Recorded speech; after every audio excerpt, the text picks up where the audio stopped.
हो गया ना सही से? हाँ जी सर। यही वाला क्वेश्चन हम इंटरव्यू में कितना लोग को पूछे, आंसर ही नहीं पता, वो लोग को बोलता नहीं होता है ऐसा। सर इसका पे जाके थोड़ा अपन क्वेश्चन क्लास क्या पर चेक रहेगा कर सर? अपन पर। बीपी का क्वेश्चन रहता है, जैसे बीपी में क्या क्या रोल होता है, हम्म, फिर बीपी का नंबर रेंज कहाँ पे सेट करते हैं, हम्म, फिर जो कॉन्फ़िग है एसपीआरओ का, कहाँ पे जाके हम लोग number range for account group, number range for BP अच्छा ये सब करते हैं। उसके बाद हाँ फिर ये वाला क्वेश्चन हम पूछते हैं, जैसे कि अगर मेरे को तीनों तीनों पार्टनर रोल अगर एक ही स्क्रीन में चाहिए, एक ही ग्रुपिंग, एक ही रोल में चाहिए, हम्म, पॉसिबल है कि नहीं, जी सर। यही सब क्वेश्चन रहता है। उसके बाद फिर रिलेशनशिप जो है, एक बटन दिख रहा है ऊपर में, रिलेशनशिप, इसका यूज़ क्या है? हम्म, सर क्या यूज अच्छा है जी। उसका? तीनों में कॉम्बिनेशन बनाना उसका यूज है। नहीं नहीं, वहाँ क्लिक करिए रिलेशनशिप में, चेंज चेंज करिए, पहले चेंज करिए फिर रिलेशनशिप में।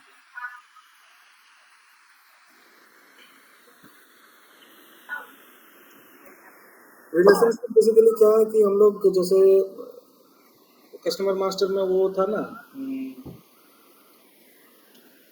क्या बोलते हैं उसको, जैसे कस्टमर। कॉन्टेक्ट पर्सन, हाँ हाँ इस तरह का हाँ वो हाँ सर, होता यस है। Sir, yes sir. तो वैसे ही चीज़ हम लोग यहाँ पे भी बना सकते हैं।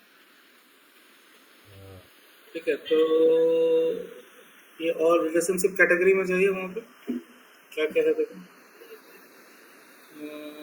एज कॉन्टेक्ट पर्सन है दूसरा वाला, लीजिए इंटर करिए। हम्म, ठीक है, अब यहाँ पे क्रिएट में जाइए, राइट साइड में क्रिएट बटन है ना? नहीं नहीं, राइट साइड में। क्रिएट। राहुल भैया ऊपर ऊपर, उसके ऊपर वाले में क्रिएट। नहीं, नीचे नीचे नीचे देखिए, राइट साइड में। उतना ऊपर हाँ, राइट साइड नहीं, में जाइए। तीन तो खाली डब्बा है ना। यहाँ पे inter business relationship to partner. BP, यहाँ पे वो बिजनेस पार्टनर नंबर जो है ना 135, उसी को कॉपी कर दीजिएगा। आपका जो नंबर जनरेट हुआ है ना, उसी को यहाँ हम्म, कॉपी करके पेस्ट कर दीजिए। ऊपर ऊपर ऊपर, हाँ उधर वही वही वाला नंबर, ऊपर ऊपर ऊपर। हम्म, कॉपी कर लीजिए उसको।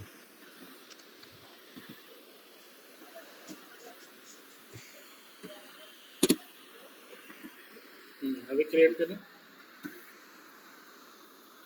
जैसे कैनन आइडेंटिकल बिजनेस का। अच्छा, ये सेम सेम हो जाएगा, तो पहले एक बीपी बनाना पड़ेगा, एक पर्सन वाला बीपी बना के। अच्छा।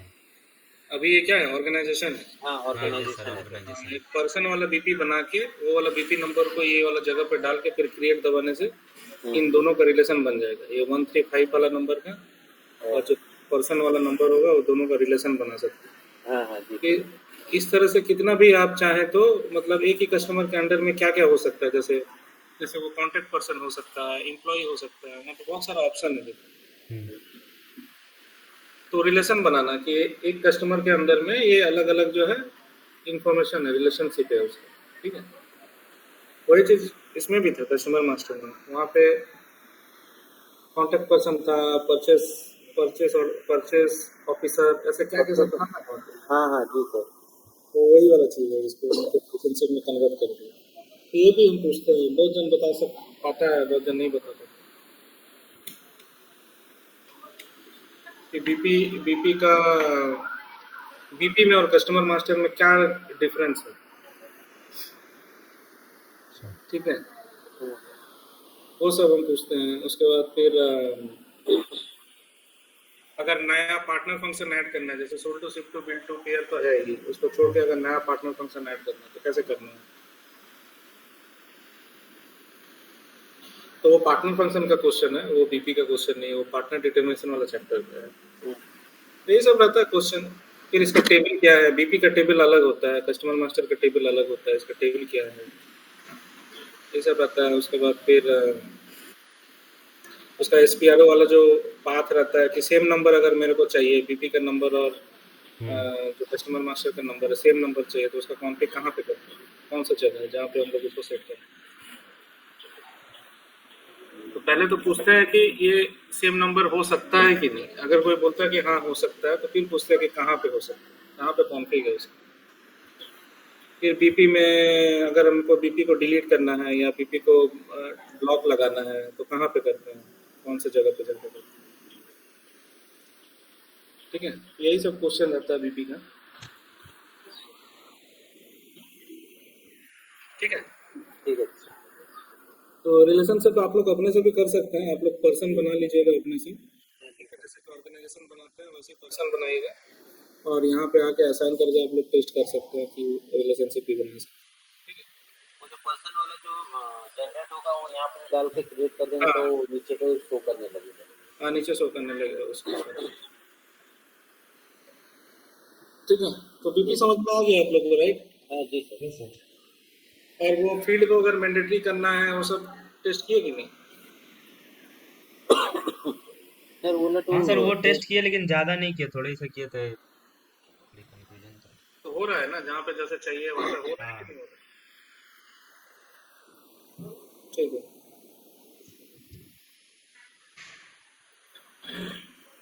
ठीक है। इसमें एक चीज इंपॉर्टेंट है, जैसे वो बीपी खोलिए, इसका कॉन्फ़िग अगर आप लोग नहीं किए हैं तो कर लीजिए। कोई भी बीपी जो बनाए हैं अभी उसको ओपन करिए, इसको बंद कर दीजिए, इसमें तो प्रॉब्लम हो गया, इसको क्लोज कर दीजिए सिस्टम। और अभी जो बीपी जनरेट हुआ उसको खोलिए।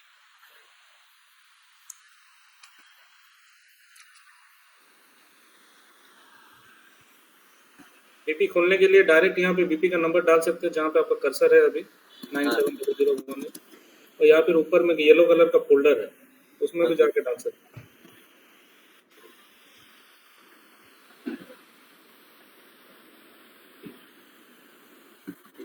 अच्छा, हमको अगर कोई एक बीपी जैसे कस्टमर मास्टर बनाते थे ना, यस सर। तो वहाँ पे एक कस्टमर को कॉपी करके हम लोग नया कस्टमर बनाने का ऑप्शन रहता था ना, हाँ हाँ यस जी सर। सर। कि अगर मेरा कोई एक कस्टमर पहले से बना हुआ है उसी में थोड़ा बहुत चेंज करके एक नया कस्टमर बनाना है तो हम लोग कर सकते थे। यहाँ पे ऐसा कैसे कर सकते, कॉपी कोई ऑप्शन है यहाँ कॉपी करके बनाने का?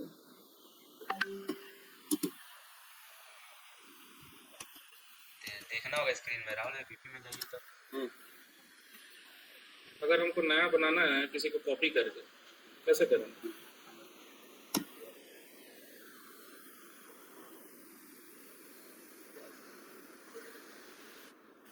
स्टार्ट में क्लिक कीजिए तो राहुल भैया। नहीं कोई ऑप्शन है क्या कि इसको कॉपी कर सके?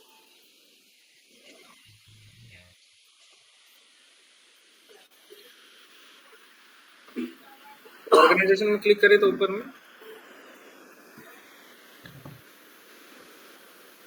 हाँ, यहाँ पे कहीं कुछ दिख रहा है कॉपी वॉपी कुछ भी? यहाँ तो सर नहीं दिख रहा कॉपी का ऑप्शन। मेनू में जाके देखिए ऊपर में कहीं कुछ दिख रहा है मेनू में?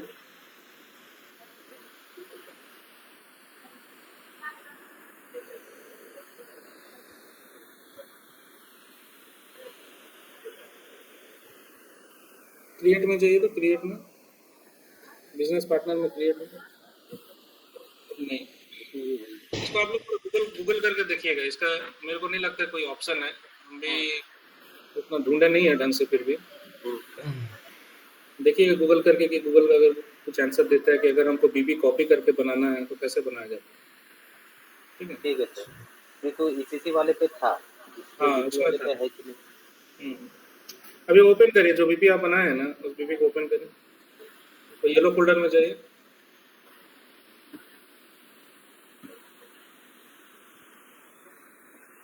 क्या नंबर था?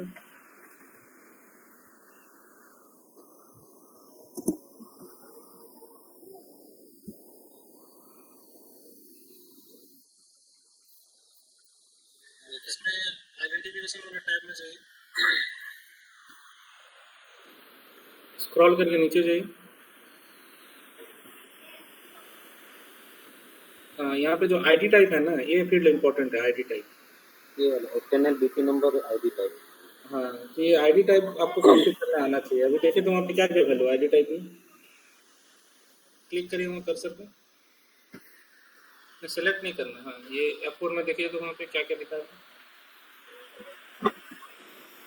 एक ही है क्रेडिटर आइडेंटिफिकेशन नंबर। तो यहाँ पे बहुत सारे कंपनी में क्या करता है ना, पैन नंबर या जीएसटी नंबर वैट नंबर, ऐसे करके वो लोग आईडी टाइप बनाता है और उसमें फिर उसको मेंटेन करते हैं। बहुत सारे कंपनी में यहाँ पे ये लोग जो कंपनी का रजिस्ट्रेशन डिटेल्स होता है ना, वो सबको यहाँ पे मेंटेन किया जाता है। तो यहाँ पे नया नया आईडी टाइप बनाता है, जैसे आधार नंबर मेंटेन करना, तो एक आईडी टाइप बना देगा आधार 000 समथिंग को, या आधार 001, उसका डिस्क्रिप्शन लिख देगा आधार नंबर, और आधार नंबर को यहाँ पे मेंटेन करेगा। ये वाला कॉन्फ़िग आप लोग करिएगा अपने से आईडी टाइप को, ठीक है। ठीक है ना। ठीक ये है। आना चाहिए आईडी टाइप बनाना, और आईडी टाइप यहाँ पे मेंटेन होता है। तो जैसे पैन नंबर, आधार नंबर, जीएसटी नंबर, इस तरह का जो भी नंबर होता है उसको यहीं पे मेंटेन किया जाता है। तो अलग अलग आईडी टाइप बनाया जाता है अलग अलग काम के लिए, और फिर यहाँ पे मेंटेन किया जाता है। ठीक है, जैसे कस्टमर मास्टर में वो टैक्स नंबर 3 करके था ना जीएसटी के लिए, फिर वहाँ पैन नंबर, वैट नंबर, ये सब भी था। यहाँ पे ऐसा कुछ नहीं है। यहाँ पे जो भी होता है ये आईडी टाइप बना के किया जाता है। फिर इसको प्रैक्टिस करिएगा आप लोग, ठीक है। ठीक है। तो ये इम्पोर्टेंट था, हम बता दिए इसके बारे में। तो आप लोग ये आईडी टाइप वाला करिएगा, रिलेशनशिप्स करिएगा, है ना। और सर्च करिएगा कि कस्टमर मास्टर को अगर हमको बीपी को अगर कॉपी करके बीपी बनाना है तो कैसे करें, ठीक है।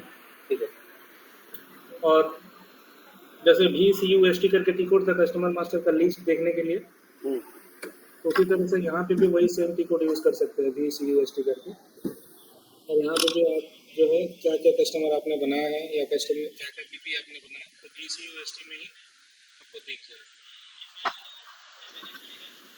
ठीक है।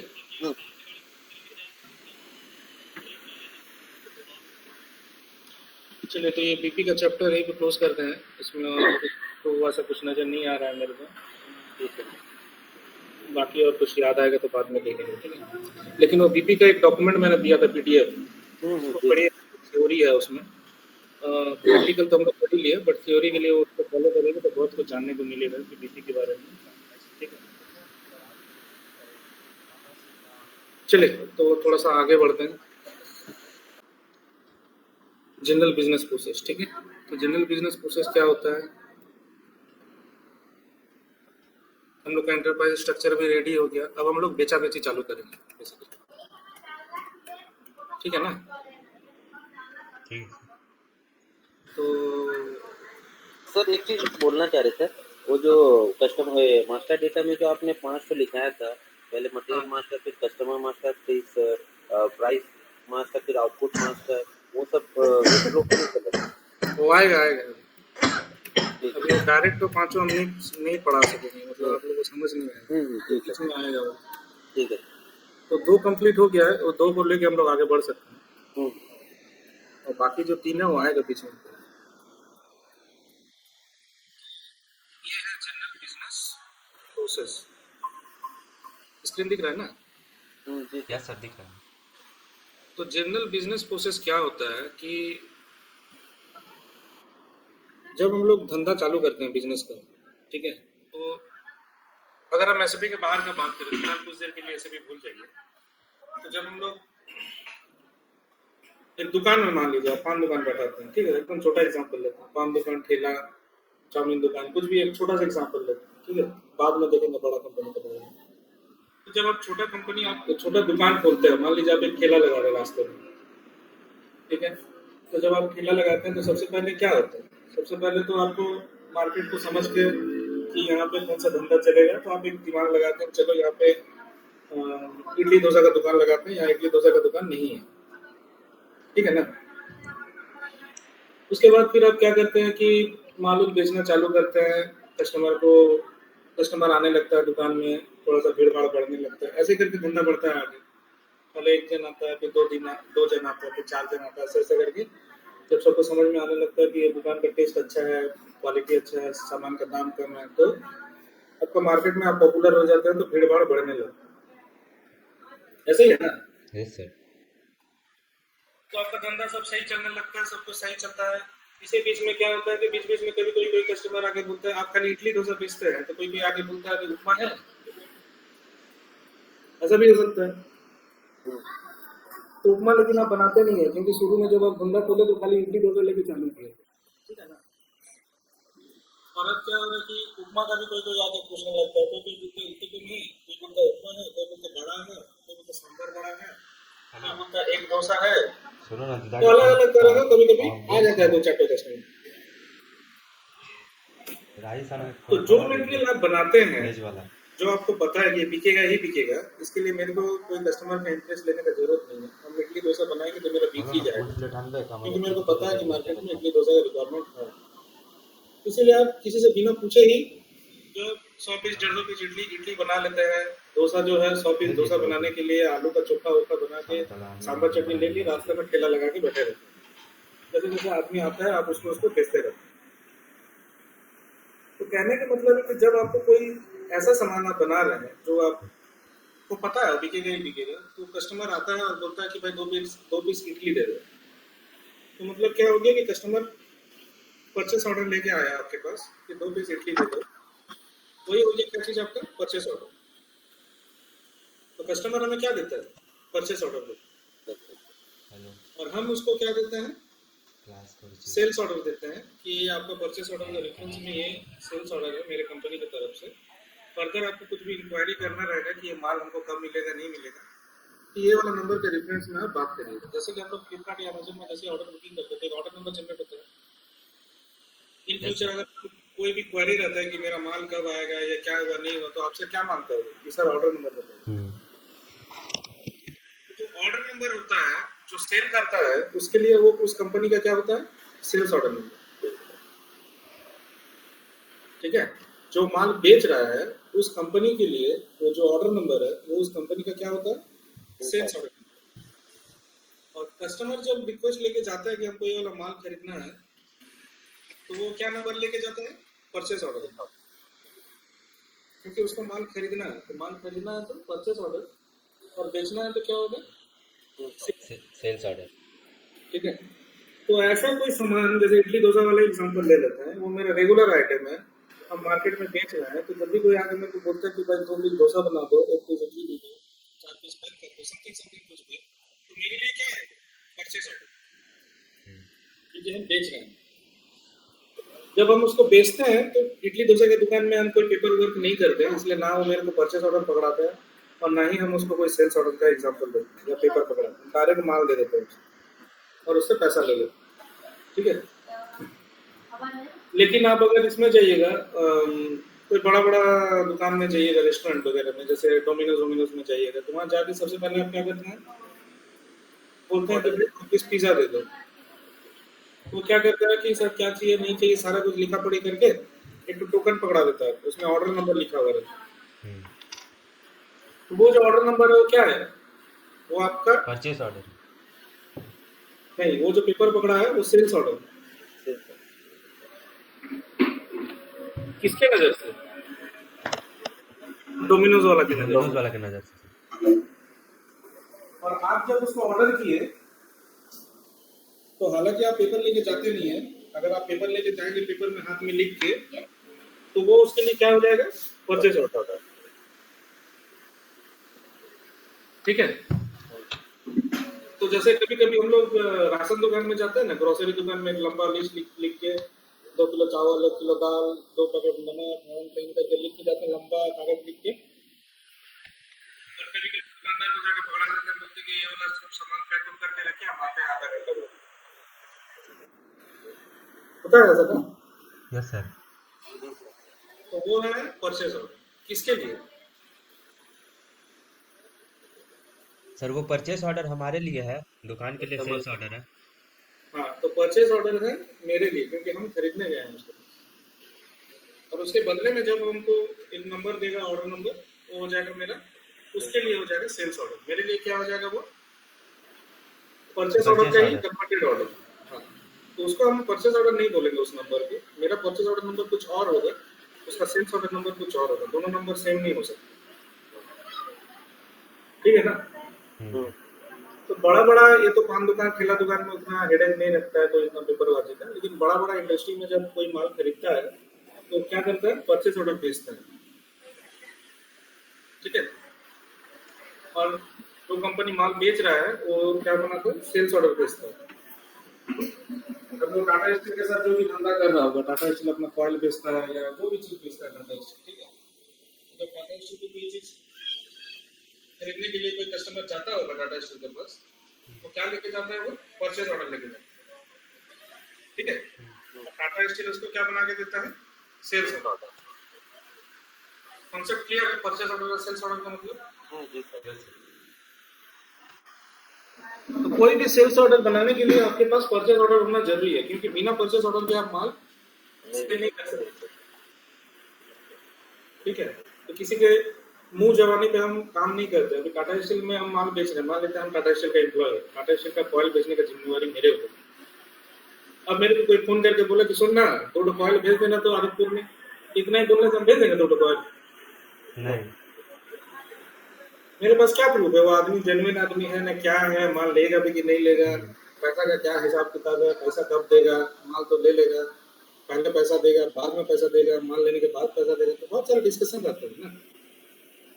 किसी फोन करके बोल लेगा तो हम उठा के नहीं पहुंच जाएंगे कॉल लेके उसके पास। परचेज ऑर्डर में क्या होता है, बहुत सारा टर्म्स कंडीशन भी लिखा हुआ है कि हमको ये माल चाहिए तो हमको इतना रुपया करके हमें माल चाहिए, इसका डिलीवरी मेरे को यहाँ पे चाहिए, फिर जो माल डिलीवरी है उसका होगा तो भाड़ा कौन देगा, हम देंगे या जो बेच रहा है वो देगा, मतलब जो खरीद रहा है वो देगा या जो बेच रहा है वो देगा, ठीक है।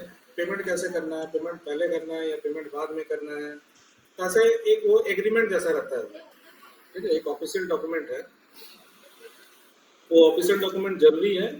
आपका सेल्फ परचेज की जो प्रोसेस है उसको बिना पेपर के स्टार्ट नहीं होगा। किसी का फोन पे हम माल नहीं बेच सकते, मेरे पास प्रूफ होना चाहिए। कल के दिन मेरा मालिक मेरे को पूछेगा कि कहाँ गया रे 2 कॉइन, तो हम बोलेंगे कि हम तो भेज दिया उसको, तो बोलेगा प्रूफ क्या है, कोई डॉक्यूमेंट है, कौन बोला तुमको माल भेजने के लिए? तो हवा में तो बात नहीं करेंगे कि सर एक फोन आया था वो बोला कि माल लेके आ जाओ हम तुमको पैसा देंगे, ऐसा होता है? नहीं सर। तो पेपर होना बहुत जरूरी है। तो बिना परचेस ऑर्डर का सेल्स ऑर्डर नहीं बनेगा, ठीक है। और सेल्स ऑर्डर बनाना जरूरी है सेल्स का प्रोसेस को स्टार्ट करने के लिए। बिना सेल्स ऑर्डर का सेल्स प्रोसेस स्टार्ट होगा ही नहीं, ठीक है। जैसे इडली डोसा वाले दुकान में बिना सेल्स ऑर्डर के भी आप डिस्पैच कर दे रहे हैं, इडली वाला को इडली जो इडली मांगा उसको आप इडली दे दे रहे हैं, वहाँ तो कोई पेपर वर्क है ही नहीं, ठीक है। क्योंकि वहाँ उतना लफड़ा नहीं है, टैक्स नहीं है, कुछ नहीं है, पान दुकान ठेला दुकान में क्या उतना पेपर है। लेकिन अगर आप जाइएगा, आपको मान लीजिए कि आपका कोई छोटा मोटा ऑफिस है या कंपनी है और आप कोई जैसे नारायणी एससीएल इस तरह का जो भी कंप्यूटर दुकान है आपको, वहाँ पे जाके बोलेगा कि 10 पीस मेरे को एचपी का लैपटॉप चाहिए, तो बोलेगा कि सर ठीक है आप परचेस ऑर्डर भेज दीजिए आपको माल डिलीवर करूँगा, वो ऐसे ही बोलेगा। क्योंकि उसको भी पता है कि 10 पीस लैपटॉप का वैल्यू कितना होगा, मान लो 30,000 करके भी अगर लैपटॉप आप बोल रहे हो 3 लाख रुपया हो जाएगा। आप ऐसे ही मुंह उठा के चल जाएंगे कि सर मेरे को 10 पीस लैपटॉप पैक कर दो, तो भरोसा नहीं करेगा आपके ऊपर कि क्या बोल रहा है, 10 पीस लैपटॉप क्या करेगा अकेले लेगा, तो बोलेगा कि सर परचेस ऑर्डर दीजिए हम आपको माल डिस्पैच कर देंगे, ठीक है। उसको भी कोई भरोसा चाहिए ना, कोई गारंटी चाहिए ना, ठीक है। तो परचेस ऑर्डर होना जरूरी है। और परचेस ऑर्डर के बेसिस में हम लोग क्या बनाते हैं, सेल्स ऑर्डर, ठीक है। और कोई भी सेल्स का प्रोसेस स्टार्ट करने के लिए क्या जरूरी है, सेल्स ऑर्डर, ठीक है। ये तो ठीक है, सेल्स ऑर्डर समझ में आ गया, परचेज ऑर्डर भी समझ में आ गया, लेकिन यहाँ पे देखिए प्री सेल्स करके है, यहाँ पे प्री सेल्स, उसमें क्या क्या लिखा हुआ है, इंक्वायरी है, कोटेशन। तो इंक्वायरी क्या है, इंक्वायरी है आपका जैसे कोई आके बोल रहा है कि उपमा है भाई, कोई बोल रहा है कि कटुक है, ये सब क्या चीज है, इंक्वायरी। इसको क्या बोला जाता है, इंक्वायरी, की कोई कस्टमर आके कुछ कुछ पूछ रहा है। तो ये इंक्वायरी भी हम लोग अपना एसएपी सिस्टम में बना सकते हैं, जैसे सेल्स ऑर्डर बनाते हैं उसी तरह से हम लोग क्या बना सकते हैं, इंक्वायरी। लेकिन इसको बनाने से फायदा क्या है, क्योंकि सेल्स का जो बिजनेस है, कोई भी सेल्स बिजनेस जो है, सेल्स जो स्टार्ट होता है तो सेल्स ऑर्डर से स्टार्ट होता है। लेकिन इंक्वायरी का क्या जरूरत है,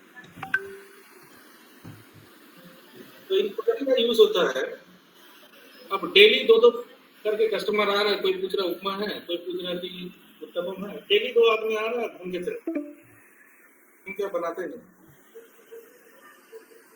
तो अगर आप इंक्वायरी बनाएंगे तो आपके पास एक ट्रैकिंग रहेगा, हर रोज 2-2 करके आदमी आ रहा है, उसका मतलब डिमांड इसका अच्छा है मार्केट में। उसका मतलब अगर हम उपमा भी बनाना चालू करेंगे ना तो उतना भी मेरा पिक करती है। समझ में? आज 2 आदमी इंक्वायरी किया, कल 3 आदमी किया, परसों फिर 2 आदमी किया, उसके बाद वाला दिन फिर 4 आदमी किया। तो अगर आप कहीं पे लिख के रखेंगे कि डेली उपमा के लिए कितना आदमी लौट के जा रहा है दुकान से, तो आखिरी में, महीना का आखिरी में या हफ्ता का आखिरी में आपको समझ में आ जाएगा कि ये तो अच्छा डिमांड है, क्यों ना आप उपमा भी बनाना चालू करें। समझ में आ रहा है ना?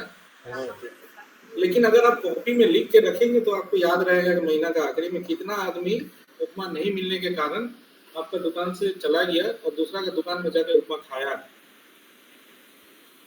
तो आपको आपका लॉस समझ में आएगा कि अगर आप उपमा बनाते हैं तो आपको इतना रुपया का प्रॉफिट मिलता है।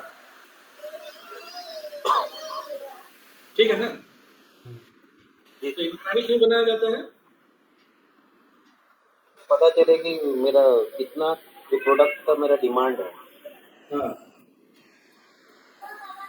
तो इंक्वायरी जब आ रहा है तो वो जरूरी नहीं है कि वो प्रोडक्ट आपके पास नहीं है उसी के लिए, कभी कभी जो मटेरियल अवेलेबल है उसका भी आता होगा। ठीक है, इडली का भी आता होगा, कभी कभी डोसा का भी आता होगा, लेकिन खत्म हो जाता होगा आपके पास। आप डेली 100 पीस इडली लेके दुकान लगाते हैं, ठीक है, 100 पीस इडली बेचने में मान लेते हैं 1 घंटा लगता है, 1 घंटे में माल खत्म हो जाता है। उसके बाद हर रोज वो 1 घंटे के बाद कुछ कुछ कस्टमर आता है और इडली के बारे में इंक्वायरी करते हैं कि इडली है, तो आप बोलते नहीं भैया इडली खत्म हो गया, डोसा खा लीजिए। फिर दूसरा दिन भी ऐसे ही होता है, फिर कुछ कुछ आदमी आके बोले कि इडली है, फिर आप बोलोगे नहीं भैया इडली खत्म हो गया, डोसा खा लीजिए। तो आपको कैसे समझ में आएगा कि कितना इडली लेके आप बैठने से कोई भी कस्टमर लौट के नहीं जाएगा? कैसे समझ में आएगा? पहले 100 इडली लेके बेचते थे तो कोई आदमी लौट के नहीं जाता था, 100 इडली आता था, 100 इडली खा के आदमी घर चले जाते। आस्ते आस्ते क्या हो गया, मार्केट में डिमांड बढ़ने लगा, आपका टेस्ट क्वालिटी लोगों को समझ में आने लगा। अब क्या हुआ, आदमी बढ़ने लगे, लेकिन आप इडली तो बढ़ाए नहीं, इडली अभी भी 100 ही लेके आते हैं, है ना? यस। तो आपको कैसे समझ में आएगा कि कितना और इडली बढ़ाने से आदमी भी लौट के नहीं जाएगा, मेरे को नुकसान भी नहीं होगा, मेरा प्रॉफिट भी बढ़ जाएगा? कैसे समझ में आएगा? कहीं पे लिख के रखेंगे तो ना समझ में आएगा। Yes sir. हाँ जी। पहले 100 इडली लाते थे, 100 इडली बिक जाता था, आप खुश रहते थे कि चलो कोई प्रॉब्लम नहीं है, कोई घाटा नहीं, सब बढ़िया चल रहा। अब डिमांड बढ़ गया, अब लोग आते हैं और लौट के चल जाते, तो आपको भी तो आपका क्वांटिटी बढ़ाना चाहिए ना। हम्म, कितना बढ़ाना चाहिए? 100 से सीधा 200 कर देंगे क्या? नहीं। कुछ तो हिसाब होना चाहिए ना कि कितना आदमी लौट के जा रहा है। चलो 100 लाते थे, 100 सब ठीक है, चलो 120 करते हैं, पहले देखते हैं 120 में सब आदमी खा रहे कि चल जा रहे कि क्या। फिर देखे कि नहीं 120 किए तो भी कुछ कुछ आदमी लौट के चल जा रहे क्योंकि मेरा माल खत्म हो गया, तो फिर हम क्या करें? तो 20 डेढ़ और सौ बढ़ा का, देते हैं। हाँ, और 20 या 30 कुछ बढ़ा देंगे कि चलो आप देखते हैं। तो ऐसे करके जब आप कॉपी में लिखने लगे कि कितना आदमी लौट के जा रहा है, कितना इडली का ऑर्डर आ रहा है डेली जो हम नहीं दे पा रहे हैं, ट्रैकिंग करके रखेंगे, लिख के रखेंगे, तब ना आप दिमाग लगाएंगे ओ अच्छा मेरा माल बढ़ रहा है, सेल बढ़ रहा है। तब हमको क्या करना होगा, माल भी बढ़ाना होगा। ठीक है ना? हम्म, धंधा बढ़ाना है तो फिर सब कुछ तो ट्रैकिंग करना होगा ना। ठीक है। और लिख के नहीं रखेंगे तो कोई दिक्कत नहीं है, उससे धंधा बढ़ेगा नहीं। आदमी आएगा पूछेगा चल जाएगा, आप वही 100 इडली में फंसे रहेंगे, है ना? तो इंक्वायरी का मतलब समझ में आ गया। इंक्वायरी का मतलब कोई भी मटेरियल का हो सकता है, जो आप बनाते हैं उसका भी, जो आप नहीं बनाते हैं उसका भी। ठीक है? नेक्स्ट है कोटेशन। कोटेशन का मतलब क्या होता है? कोटेशन का मतलब होता है जैसे आपको 40 पीस लैपटॉप खरीदना है, ठीक है, तो 40 पीस लैपटॉप जब हम खरीदने जाते हैं कोई कंप्यूटर दुकान में, तो उसको जाकर बोलते हैं कि भाई मेरे को ये टॉपिक का 40 पीस लैपटॉप चाहिए। तो बोलते हैं कि ठीक है सर, ये लैपटॉप अवेलेबल है, इसका ये रेट लगेगा, 30,000 रुपये रेट लगेगा। तो आप बताइए पेमेंट कैसे करिएगा? एक ही बार में पेमेंट करके लेके बोलिए, या EMI में करिएगा, या आधा करिएगा पहले, फिर बाद में आधा करिएगा? फिर जो डिलीवरी है 40 लैपटॉप को एक ही बार में चाहिए, या हर हफ्ता 10-10 करके चाहिए, तो 1 महीना लगेगा मेरे को 40 लैपटॉप। अभी अचानक से जाके आप 40 लैपटॉप किसी को बोलेंगे तो नहीं दे पाएगा ना, ठीक है? तो थोड़ा सा टाइम लगता है उसमें। तो इस केस में जब हम जाके उसको पूछे दुकानदार को कि आपके पास ये वाला लैपटॉप है, तो दुकानदार क्या बनाएगा? सबसे पहले इंक्वायरी बनाएगा कि 40 लैपटॉप का किसी ने इंक्वायरी किया, तो क्या बनाएगा वो? इंक्वायरी। इंक्वायरी। हम कौन है? हम है कस्टमर, और सामने वाला दुकानदार कौन है? जो बेच रहा है। मान लेते हैं कि नारायणी इंटरनेशनल या नारायणी इलेक्ट्रॉनिक समथिंग कुछ नाम है, ठीक है? वो कंप्यूटर बेचता है। अब हम उसके पास गए, हम बोले कि 40 पीस लैपटॉप चाहिए मेरे को, है क्या?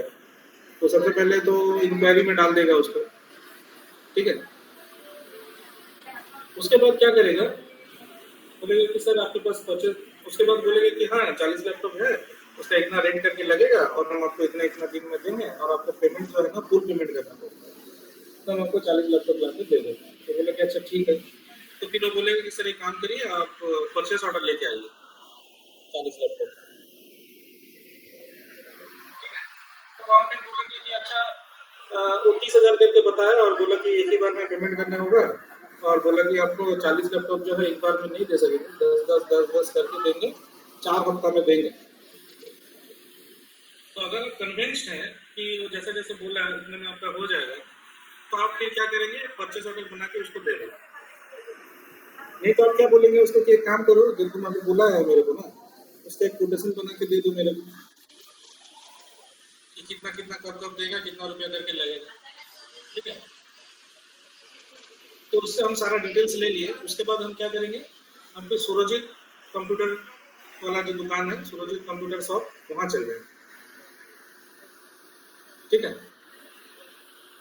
वहाँ जाके फिर हमें वहाँ पे पूछेंगे कि भाई 40 पीस लैपटॉप लेना है, ये कॉन्फिग का है क्या तुम्हारे पास? तो बोलेगा कि हाँ है। तो हम उसको उससे भी बोलेंगे कि ठीक है मेरे को एक कोटेशन दो कि क्या कैसे कैसे करके दोगे, कैसे पैसा देना है लेना है, वो सारा चीज़ वो भी बताएगा। तो सूरजीत बोले कि सर आपको हम 40 पीस लैपटॉप हम 2 बार में देंगे, 20-20 करके, और आपको पेमेंट जो है ना वो भी आधा आधा देना होगा। पहला 20 का पेमेंट दे दीजिए, 20 दे देंगे, उसके बाद फिर दूसरा 20 के लिए आपकी पेमेंट करिएगा, फिर हम दूसरा 20 का पेमेंट से आपको मटेरियल दे देंगे, और हम आपको महीना में महीना का हफ्ता का शुरू में 20 पीस दे देंगे और महीना का आखिरी में 20 पीस दे देंगे। और रेट कितना लगेगा? तो रेट बोलोगे 25,000 करके लगेगा। यहाँ सस्ता हो गया, थोड़ा थोड़ा सा टर्म्स कंडीशन भी अलग हो गया। तो ऐसे ही हम 3-4 दुकान में जाएंगे, क्योंकि मेरे को 40 लैपटॉप खरीदना है, तो हम 2-4 दुकान में जाएंगे, पूछेंगे कौन कैसे करके देगा, किसके पास सस्ता है, सब कुछ समझ में आएगा। हम उसी को क्या करेंगे? परचेस ऑर्डर देंगे। हम आलू प्याज खरीदने जाते हैं तो 4 दुकान में जाता है ना, या एक ही दुकान में जाके खरीद लो? क्या बोलते हैं? दो दुकान में तो सर पूछते ही है कि दाम इतना चल रहा है, कैसे चल रहा है। तो वैसे ही यहाँ पे भी जब हम माल खरीदने हैं तो सामने वाला भी तो पूछेंगे ना भाई सस्ता कहाँ पे है, वो भी तो ट्राई करेगा सस्ता में माल खरीदने का। कम से कम 2-3 दुकान में जाके पूछना तो पड़ता है कि सर कि हाँ अगर लैपटॉप ले रहे हैं तो ये कॉन्फ़िगरेशन में आपके यहाँ पर ही कितना में मिल रहा है, दूसरे के यहाँ पर ही हाँ कितने में मिल रहा है, कितना % डिस्काउंट में दे रहा है। हाँ। तो जो दुकानदार आपको सारा इन्फॉर्मेशन बताता है, बताने के बाद आपको एक पेपर पकड़ाते हैं, प्राइस लिस्ट वाला। प्राइस लिस्ट वाला, तो वो तो ऐसे ही प्राइस लिस्ट पकड़ा देता है। लेकिन जब कोई बड़ा बिजनेस वाला, अभी टाटा स्टील को कहीं पे कुछ खरीदना है या जिंदल को कहीं पे कुछ खरीदना है, तो बड़ा बड़ा पार्टी जो लोग होता है वो लोग ऐसे हवा में बात नहीं करता, वो लोग पेपर में बात करते हैं। तो अगर आपको कुछ बेचना है कोई एक रेट में, तो आप क्या बना के देंगे उसको? कोटेशन। सामने वाले को पसंद आएगा तो वो फिर क्या करेगा? आपको परचेस ऑर्डर बना के देगा। नहीं पसंद आएगा तो और दो दुकान में खोजेगा, वो और कहीं कहीं जाएगा, पूछेगा, फिर वैसे जिसके साथ उसको डील फाइनल होगा उसको परचेस ऑर्डर दे देगा। तो जैसे ही परचेस ऑर्डर दे देगा तो सामने वाला क्या बना देगा? Sales order. क्या समझ में आया इंक्वायरी, कोटेशन और सेल्स ऑर्डर का मतलब? कब कौन सा बनता है? सर इंक्वायरी होता है जब फर्स्ट टाइम कोई कस्टमर कुछ पूछता है कि आप ये माल बनाते हैं या फिर ये चीज़ हमको चाहिए, आपके पास अवेलेबल होगा कितना पीस, तब इंक्वायरी जनरेट होता है। उसके बाद कोटेशन हो जाता है सर, पेमेंट का प्रोसेस या फिर माल किस तरीके से डिलीवर होगा, कितना टाइम लगेगा, तो वो सब चीज कोटेशन में मेंशन करना पड़ता है। कोटेशन में मेंशन करके उसका एक प्रिंट निकाल के कस्टमर को पकड़ा देते हैं कि ये मेरा डिटेल्स है। हम्म, ठीक है। तो हाँ, उसके बाद सर पेमेंट वगैरह का जो एग्रीमेंट रहेगा, 2 महीना में पेमेंट होगा, 1 महीना में पेमेंट होगा, या फिर एडवांस पेमेंट कुछ रहेगा, फिर बाकी बाद में देना है, जो भी रहेगा वो कोटेशन का हिसाब से उसका एग्रीमेंट वगैरह होगा। हम्म। और उसके बाद सेल्स ऑर्डर जनरेट होगा।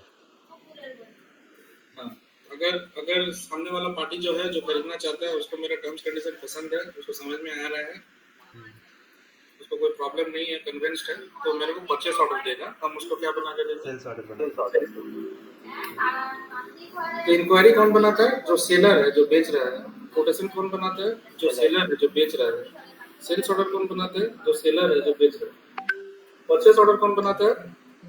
कस्टमर जो बायर है, जो खरीद रहा जो है। बायर है। ठीक है। तो इंक्वायरी और कोटेशन को बोला जाता है प्री सेल्स एक्टिविटी। ठीक है। और सेल्स ऑर्डर को बोला जाता है पोस्ट सेल्स एक्टिविटी। ठीक है। अब यहाँ पे और एक चीज है, एग्रीमेंट एंड प्री सर्विस, इसके बारे में बाद में बात करेंगे। जब सेल्स ऑर्डर बन जाता है तो फिर हम लोग क्या करते हैं? सीपिंग, माल को जो है वेयरहाउस से या गोडाउन से ला के उसको पैकिंग वैकिंग करके कोरियर के थ्रू या किसी के हाथों के थ्रू फिर हम लोग उसको कस्टमर के पास पहुंचाते हैं। उसको क्या बोला जाता है? शिपिंग। शिपिंग। मतलब माल को बेचने का जो प्रोसेस है उसको बोला जाता है शिपिंग प्रोसेस। ठीक है। और माल जब हम बना के भेजते हैं तो भेजते समय साथ में बिलिंग भी कर देते हैं, उसका इनवॉइस भी जनरेट कर देते हैं और उसी को लेके वो चला जाता है। तो जो बिल जनरेट करते हैं उसको बोलते हैं बिलिंग, और बिल का जो प्रिंट निकलता है उसको बोलता है इनवॉइस। बिलिंग और इनवॉइस का डिफरेंस समझ में आया? सर और एक बार बता तो दीजिए बिलिंग क्या? बिलिंग और इनवॉइस में डिफरेंस। बिलिंग एक नंबर होता है, जैसे हम शिपिंग कर दिए तो हमको बिल बनाना पड़ता है। बिल बनाने से हमको उसका जो अकाउंटिंग डॉक्यूमेंट है, फाइनेंशियल डॉक्यूमेंट, रेवेन्यू जनरेट होता है यहाँ पे बिल बनाने से।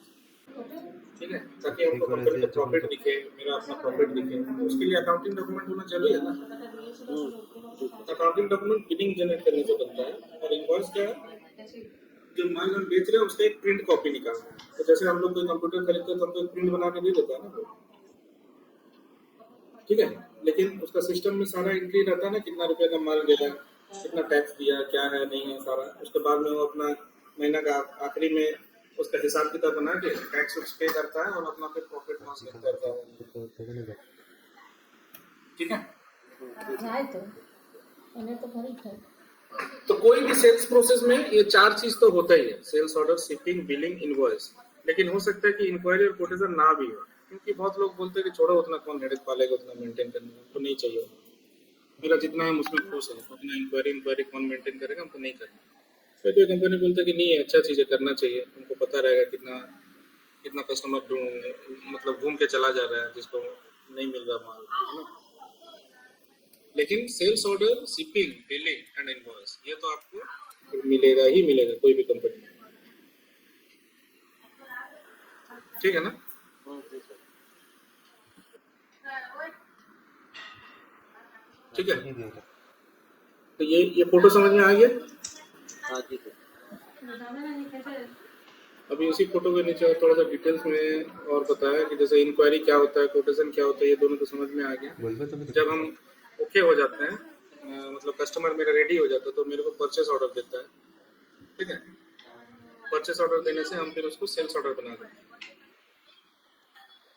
तो परचेस ऑर्डर नंबर अगर एमएम के नजरिए से देखिए, मेटेरियल मास्टर मॉड्यूल की तरफ से, तो उस कंपनी के लिए वो क्या होता है? Internal document. ये जो परचेस ऑर्डर बनता है ये किसका सिस्टम में बनेगा? मेरा सिस्टम में या कस्टमर का सिस्टम? सोमवार वसूल से ये वक्त सेलर बोले का सिस्टम में या बायर का सिस्टम में? कौन सोमवार सा वसूल सॉफ्टवेयर से में ये वक्त बनेगा? बोले पातला पाइखाना হচ্ছে আগে বলছি তারাই পাতলা পায়খানা হচ্ছে একদম পাতলা নেই कहाँ बनेगा? सर बायर के सॉफ्टवेयर पे। जी हमें बायर के सॉफ्टवेयर में। बायर अपना जो सॉफ्टवेयर है उसका वहाँ बनेगा। इंक्वायरी कहाँ बनेगा? इंक्वायरी तो सर सेलर का कस्टमर, सेलर के सेलर का सॉफ्टवेयर, कोटेशन भी सेलर का सॉफ्टवेयर, परचेस ऑर्डर बायर जो होगा उसका सॉफ्टवेयर में बनेगा, और परचेस ऑर्डर उसके लिए क्या होता है, इंटरनल डॉक्यूमेंट होता है, उसको वो लोग इंटरनल डॉक्यूमेंट बोलते हैं क्योंकि वो अपना सॉफ्टवेयर में बनाता है। और वही परचेस ऑर्डर नंबर जो होता है, जो सेलर है उसके लिए क्या हो जाता है, वो एक्सटर्नल डॉक्यूमेंट। हाँ ठीक है, सोमवार है उसको तो कस्टमर के लिए सोमवार परचेस ऐसे ऑर्डर लिए क्या होता इधर है, एक्सटर्नल आज के डॉक्यूमेंट। कस्टमर के लिए परचेस ऑर्डर क्या होता है, इंटरनल डॉक्यूमेंट। सेलर के लिए परचेस ऑर्डर क्या हो जाता है, एक्सटर्नल डॉक्यूमेंट, और कस्टमर के लिए परचेस ऑर्डर क्या हो जाता है, इंटरनल डॉक्यूमेंट। ठीक है, तो सेल्स ऑर्डर बन जाते हैं। सेल्स ऑर्डर बनता है, ये बाद में बात करेंगे कॉन्ट्रैक्ट से पहले। सेल्स ऑर्डर बनने के बाद हम लोग डिलीवरी बनाते हैं, और डिलीवरी बनाने के बाद हम लोग इनवॉइस बनाते हैं। तो सेल्स ऑर्डर के बाद जो शिपिंग लिखा हुआ था ना ऊपर वाला फोटो में, अरे घुस फिर तो जैसे एक सेल्स ऑर्डर बनता है, सेल्स ऑर्डर का नंबर जनरेट होता है, उसी तरह से डिलीवरी बनता है, और एक डिलीवरी का नंबर होता है जिसको हम लोग डीओ बोलते हैं। आपको तो पता ही होगा डीओ के बारे में। तो डीओ का मतलब होता है डिलीवरी, मतलब वो सेल्स ऑर्डर से निकला हुआ एक नंबर डिलीवरी बोलते हैं। और डिलीवरी बनने के बाद हम लोग क्या बनाते हैं, बिलिंग, और बिलिंग का जो प्रिंट होता है उसको क्या बोलते हैं, इनवॉइस, जो कस्टमर के पास भेजा जाता है। यहाँ पे भी दो चार चीज अलग अलग है, ये सब बाद में बात करेंगे। Credit memo request, debit memo request, ठीक है।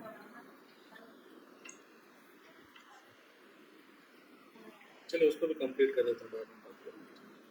अब आता है credit memo request and credit memo, debit memo request and debit memo. ये क्या होता है credit memo request and debit memo request? कभी कभी होता है कि कस्टमर को हम लोग जो है ज्यादा पैसा चार्ज कर देते हैं। तो सामान का दाम था 500 रुपया, लेकिन गलती से उससे हम ले लिए 550 रुपया, ठीक है ना। तो उस केस में हमें क्या करना पड़ता है, उसको कस्टमर को पैसा लौटाना पड़ता है, होता है ना सर। हाँ जी सर। यस सर तो जिस केस में हम पैसा लौटाते हैं कस्टमर को, उसको क्या बोला जाता है, क्रेडिट मेमो रिक्वेस्ट। ठीक है, तो क्रेडिट मेमो रिक्वेस्ट भी एक तरह का सेल्स ऑर्डर ही होता है। क्रेडिट मेमो रिक्वेस्ट बनाते हैं, यहाँ पे कोई अकाउंटिंग जनरेट नहीं होता है, ये खाली क्रेडिट मेमो रिक्वेस्ट एक बनता है। और जब हम लोग उसका क्रेडिट मेमो बनाते हैं तो यहाँ पे अकाउंटिंग डॉक्यूमेंट जनरेट होता है। तो कस्टमर अकाउंट बिल बनाते समय मैंने क्या बोला अभी, कस्टमर अकाउंट क्या होता है, डेबिट, और रेवेन्यू अकाउंट हो जाता है क्रेडिट, ठीक है। लेकिन जब आप कस्टमर को पैसा दे रहे हैं, यहाँ पे क्या एंट्री होगा, customer account credit, and revenue account क्या हो जाएगा, डेबिट। याद रहेगा ना। यस सर बिल बनाने से क्या होता है, customer account debit and revenue account credit. But अगर आप किसी को पैसा लौटा रहे हैं क्रेडिट मेमो, तो कस्टमर अकाउंट क्या हो जाएगा, क्रेडिट, रेवेन्यू अकाउंट क्या हो जाएगा, डेबिट। ये तो हो गया कि पैसा ज्यादा ले लिए थे, 500 रुपये का दाम था कस्टमर को, जो मटेरियल हम बेचे थे, बट 550 लगा दिए थे, तो 50 रुपये रिटर्न करना था। उस केस में हम लोग क्या बनाए, क्रेडिट मेमो रिक्वेस्ट और क्रेडिट मेमो बना दिए, तो उसका फाइनेंशियल सेटलमेंट हो गया और उसको पैसा भी दे दिए, सारा कुछ हो गया, ठीक है। लेकिन अगर पैसा कम ले लिए, 550 रुपया दाम था, लेकिन आप 500 रुपया में कस्टमर को माल बेचे हैं, और बाद में आपको पता चला कि अरे गलती हो गया, तो माल का दाम 550 था, माल बेच दिया 50 रुपये में, तो मेरे को क्या चाहिए, और 50 रुपये कस्टमर से चाहिए, कस्टमर से पैसा लेना है, तो लेना है तो क्या बनेगा, डेबिट मेमो रिक्वेस्ट। और उसका डेबिट मेमो का अकाउंटिंग एंट्री के लिए हम लोग क्या बनाएंगे, डेबिट मेमो। तो यहाँ पे क्या हो जाएगा फिर, customer account debit and revenue account credit. तो क्रेडिट मेमो कब बनना है, डेबिट मेमो कब बनना है, या क्रेडिट मेमो रिक्वेस्ट या डेबिट मेमो रिक्वेस्ट। जब कस्टमर से ज़्यादा चार्ज कर दिए हैं तो उसमें क्रेडिट मेमो बनेगा सर। यहाँ पर जब कस्टमर से कम में पैसा लिए हैं तो उस समय डेबिट मेमो बनेगा। ठीक है, तो यहाँ पे प्रैक्टिकल दिखाया है, ये सबको ट्रांजैक्शन डेटा बोलते हैं। यहाँ पे कुछ कॉन्फ़िग का नहीं बताया, कॉन्फ़िग का हम लोग देखेंगे आगे। तो ये सब करके हम लोग जो है इंक्वायरी बना सकते हैं, कोटेशन बना सकते हैं। तो क्या क्या टी कोड दिया है, इंक्वायरी बनाने का टी कोड क्या है, BA11।